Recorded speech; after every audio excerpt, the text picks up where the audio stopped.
Today we're reading from John 3 verse 10. And Jesus answered Nicodemus and said, "You're the teacher of Israel, and you don't know these things." Can I be really honest with you? I get really frustrated by people who are meant to be teaching folks and don't really know what they're on about. Although I've got to be honest with you, in some areas I'm probably the same.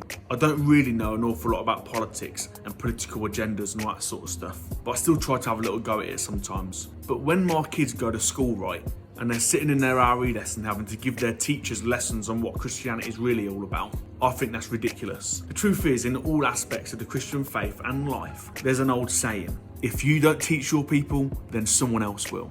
And of course, someone else might be teaching something differently to you. So it's really important that as preachers and teachers and church leaders that we teach our people about faith and life. Otherwise, some other randomer like me could be teaching them on TikTok. On the other side of the coin, it's really important as people of God that we learn from godly people.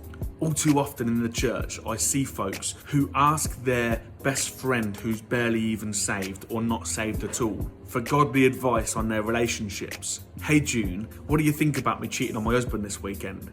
And June's all like, "Whatever makes you happy." Ridiculous, right? You should be asking godly people about that stuff rather than asking June who doesn't have any morals. Sorry if you're called June, by the way.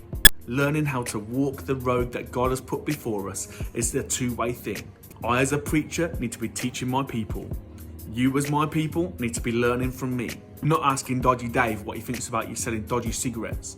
God forbid that you might be misled, or that you might be misleading God's people.